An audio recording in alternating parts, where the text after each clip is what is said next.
L'erreur d'étiquetage.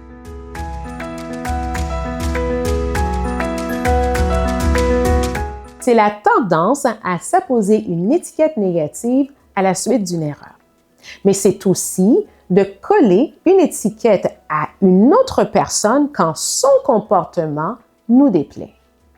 Les erreurs d'étiquetage reposent sur le fait de décrire quelque chose par des mots qui ne sont pas vrais ou inexacts.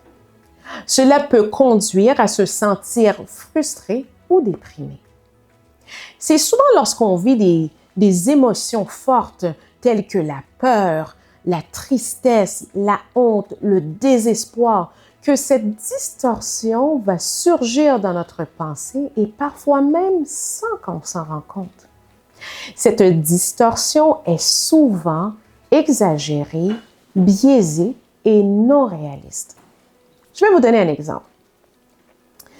Quelqu'un piétine Carole en sortant du métro.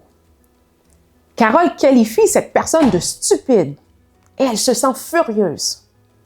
L'étiquetage stupide est une distorsion, car elle est une interprétation extrême de ce qui s'est passé. Vous en conviendrez, n'est-ce pas?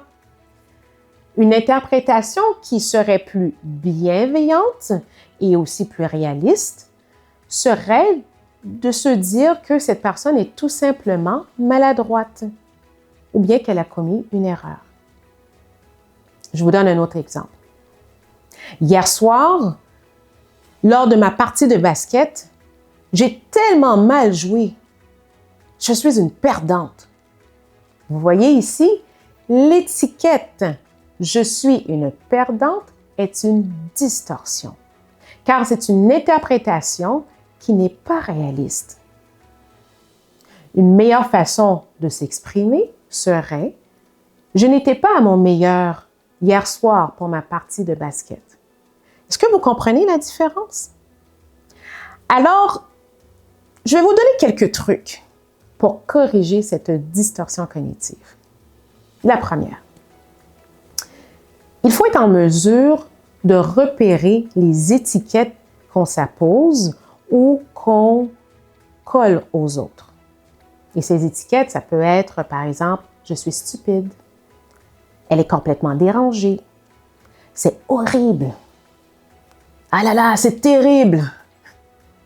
Vous comprenez, n'est-ce pas?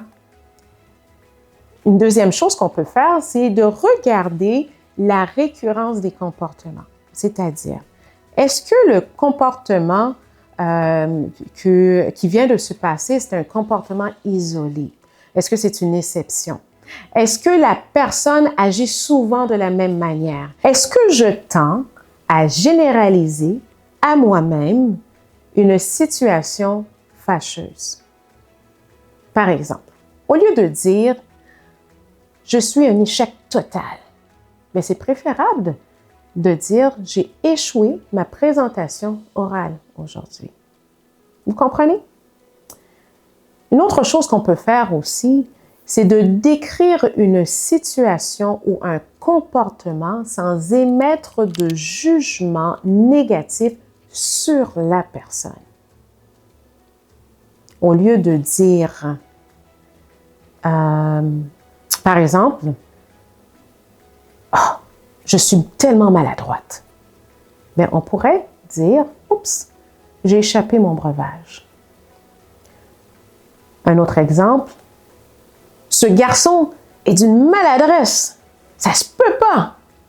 Bien, dans ce temps-là, on pourrait dire, « oh, il était tellement pressé de partir ». Est-ce que vous comprenez? Vous comprenez la différence? Vous voyez à quel point nos paroles ont un impact sur notre ressenti.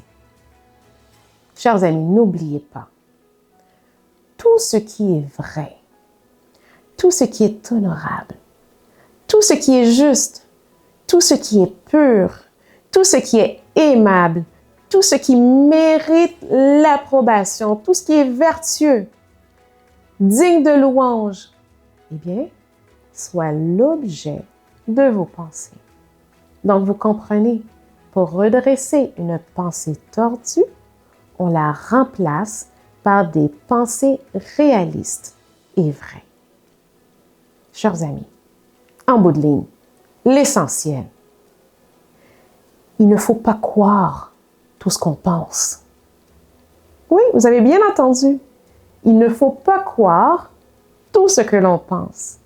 Mais au contraire, quand nous avons des pensées qui surgissent dans notre tête, il faut les discerner, les filtrer, les trier. C'est important. Dieu veut nous donner un esprit saint et qui est en contact avec la réalité, plutôt qu'un esprit qui est perdu dans toutes sortes de distorsions.